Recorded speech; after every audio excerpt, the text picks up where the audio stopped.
I guess like the first question would be, can you introduce yourself and tell us about your business? Sure, yeah. Anytime? Yeah. Okay, cool.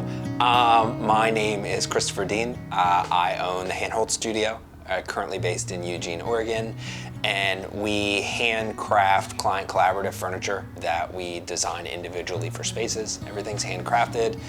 The Handhold Studio is all about holding hands, so we really take the time to process design through to completion, hand-holding our clients through the entire process.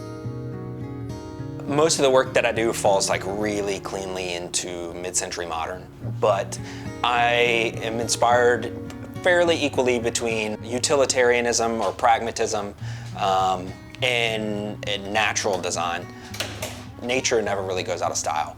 It was easy for me to bring the nature that I loved into my home or into other people's homes as far as design goes. People have started to equate cheap furniture with veneer, or like thought that veneer means particle board, or plywood means it's going to fall apart. Where in reality, in today's time, like Baltic birch plywood is just, it's a superior product. You know, it's not going to move.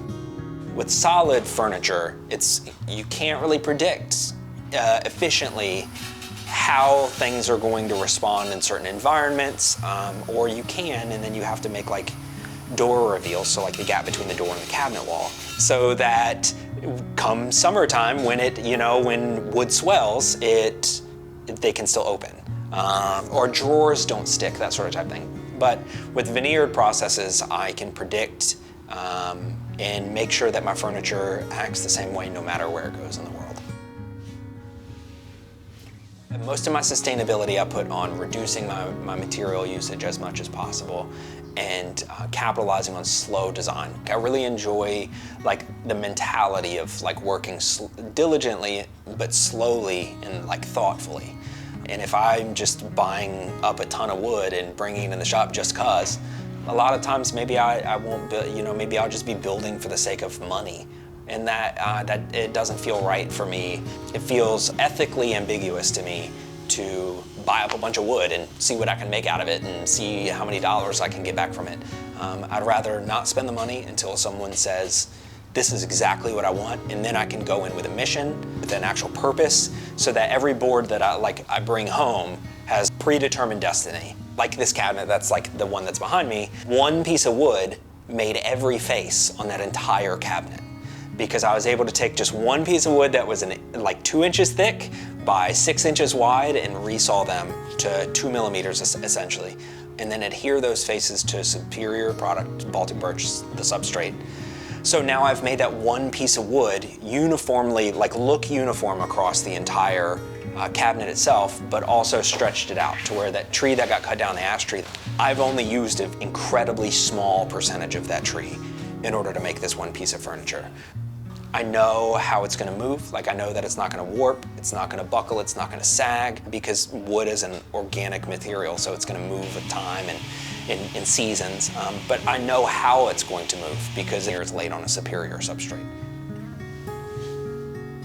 I think people have like largely forgotten the value, whether perceived or real, the value that you put in something, and the longevity that goes along with something when you've taken the time to form some semblance of community around it. When you and I sit down to like design something, you're putting a lot of your energy and like your attention and like your heart and your desires for it into it, and I'm doing the same, or I'm spending time sitting down like figuring every detail out about this, so that by the time I make the first cut, we've got hours, hopefully hours, wrapped up into it to where it's something that you feel a part of. Because as soon as this object comes into your house that you feel a part of, it's now a part of you. It's now a part of your home. When someone comes over and is admiring your liquor cabinet or your record console or your buffet, they're gonna be like, oh, I love this so much. You can tell them like, I designed that. By the end of things, it's no longer just a perceived value, but it's a legitimate value that's become invested. a lot of people consider it to be like an obstacle. We, at Handhold Studio, we consider it to be a point of design. Like it's the whole point of it is to how much I literally do love the, the metaphorical holding clients' hands through it. It's something that I love about what I do.